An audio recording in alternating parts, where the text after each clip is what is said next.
This is your UOW update. I'm Jared McDonough. The Student Services and Amenities Fee may be a reality, and its local distribution decided. But it is clear many students do not know what it is or what it will be used for. A panel discussion has been held to help answer these key issues. The Student Services and Amenities Fee. What is it for? They told me I had to pay it or I couldn't go to university. I don't even know what it's for. What's it for? My mum and dad pay for my uni, so... The $263 payment being charged upon students was discussed this week at the UOW Golden Key Society panel. We caught up with panellist Gareth Ward to find his opinion on the matter.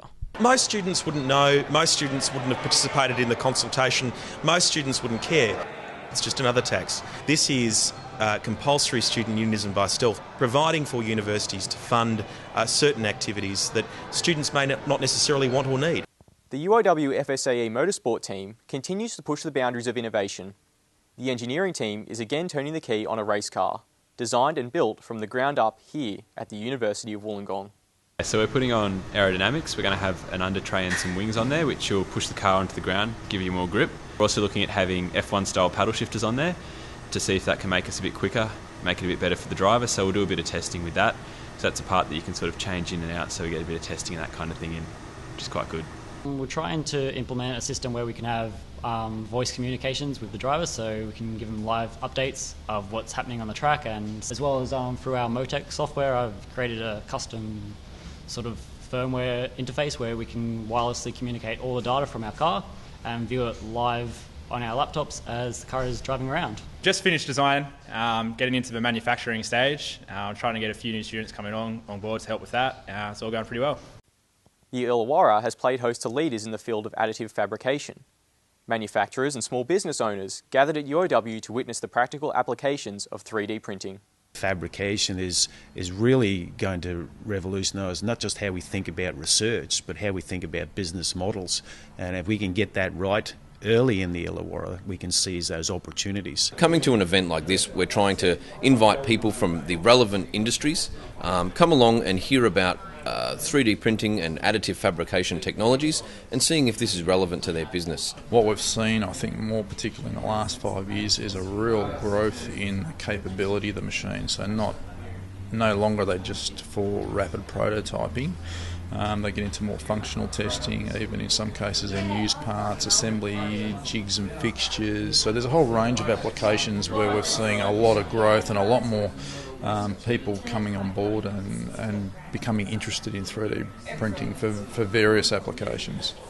Wollongong's lifeguards are celebrating 100 years of local patrols. The landmark achievement underlined with the unveiling of a new, as yet unnamed, lifeguard mascot.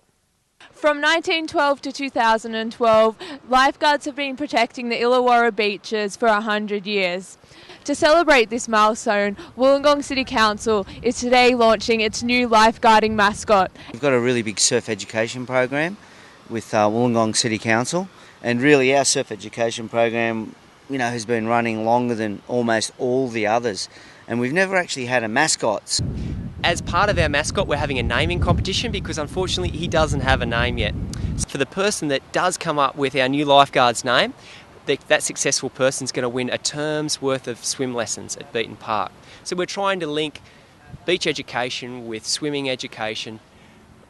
The lifeguards save hundreds of lives every year, and without their service we would see tragedy stretch across all of our coastline. They provide a valued service to the community. And finally, it was a case of eyes to the sky for part of Wollongong's Anzac Day commemorations. A flyover by a group of restored wartime aircraft, a highlight of the day. We spoke to members of the Royal Australian Air Force to see what the gesture meant for servicemen. Cold weather and winds did little to deter 1,000 people from attending Wollongong's Anzac Dawn service on Wednesday. This year, a range of planes from the Historical Aircraft Restoration Society saw over the proceedings, literally, as they performed a flyover of the events later that morning. Members of the Royal Australian Air Force led the march and were happy to see the aircraft in the skies overhead.